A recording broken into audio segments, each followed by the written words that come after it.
আসসালামু আলাইকুম প্রিয় বন্ধুরা, দেখুন বাঘাবাদ মাছ বাজারের অবস্থা। আজকে বৃষ্টির দিন, সকাল সকাল বাজারে প্রচুর মাছ এসেছে, কিন্তু ব্যাপারীদের বসার কোনো গড় নাই।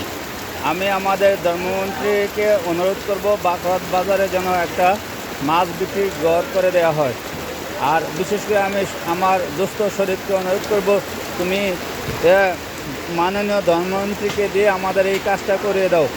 দেখছো বাজারে কি অবস্থা, শরীফ ভাই, দেখছো বাজারে কি অবস্থা, মানুষ কত কষ্ট করছে মাছ নিয়ে। তোমরা থাকতে যদি বাজারে এই হাল হয়, তাহলে আমরা কার কাছে যাব ভাই? আমি শরীফ ভাইকে অনুরোধ করে বলছি, তুমি ধর্মমন্ত্রীকে দিয়ে আমাদের বাঘাবাদ বাজারে একটি স্থায়ী পাকা ঘর করে দাও মাছ বিক্রির জন্য, মাছ ব্যাপারীদের জন্য। দেখছো ভাই কত, এটা একটি জনপ্রিয় বাজার, এখানে প্রচুর মাছ ওঠে, কিন্তু ব্যাপারীদের বসার জায়গা নাই।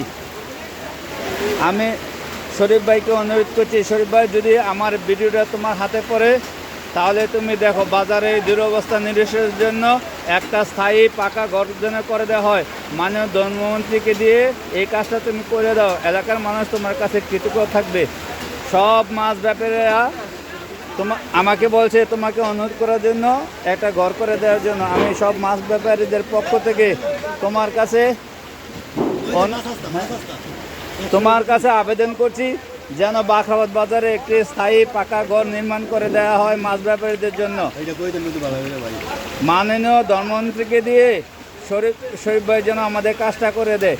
শরীফ ভাই আমাদের জাহাপুর, আমাদের এলাকার আমার বন্ধু মানুষ, সবসময় বাঘাবাদ বাজারে আসে, বাজার করে, কিন্তু বাজারে দুরবস্থাটা যেন দূর করে শরীফ ভাইকে আমি অনুরোধ করছি, তুমি ধর্মমন্ত্রীকে দিয়ে বাঘাবাদ বাজারে একটা ঘর করে দাও।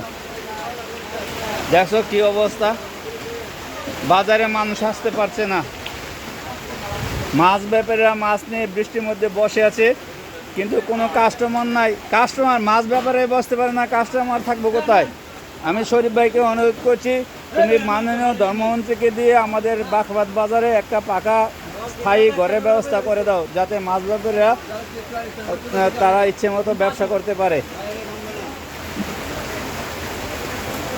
দেখছো তোমার এলাকার জনগণ কি কষ্ট করে। শরীফ ভাই তুমি মাননীয় ধর্মমন্ত্রীকে বলে বাঘাবাদ বাজারে একটি যাতে স্থায়ী পাকা ঘর হয়, এই ব্যবস্থা করে দাও। আমি শরীফ ভাইকে অনুরোধ করছি। শরীফ ভাই, ভিডিওটা আমি তোমাকে ট্যাগ করব, তোমার কাছে অবশ্যই যাবে। দেখছেন বাঘাবাদ মাছ বাজারের অবস্থা, বৃষ্টির দিন মানুষ দাঁড়াতে পারে না এখানে।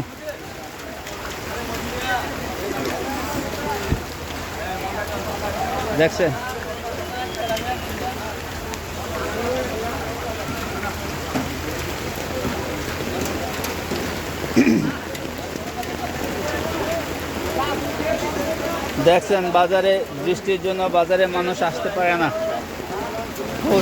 অনেক বড় মাছ, প্রচুর মাছ আছে বাজারে, কিন্তু বৃষ্টির জন্য ব্যাপারীরা বসতে পারে না খোলা আকাশের নিচে।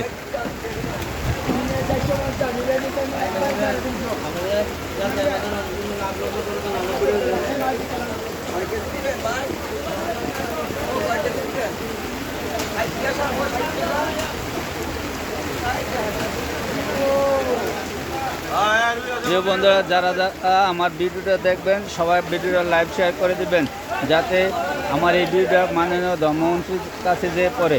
এটা ধর্মমন্ত্রীর এলাকা, বাঘাবাদ বাজার একটি প্রসিদ্ধ বাজার। এখানে এই বাজারে প্রচুর মাছ ওঠে, কিন্তু মাছ ব্যাপারীদের জন্য কোনো ঘরের ব্যবস্থা নাই। আমি জনাব শরীফ আহমেদের মাধ্যমে মাননীয় ধর্মমন্ত্রীর কাছে আবেদন করছি, আমাদের বাঘাবাদের বাজার অবস্থাটা দেখবেন এবং দেখে একটু আমাদের সমস্যাটা সমাধানের জন্য চেষ্টা করবেন।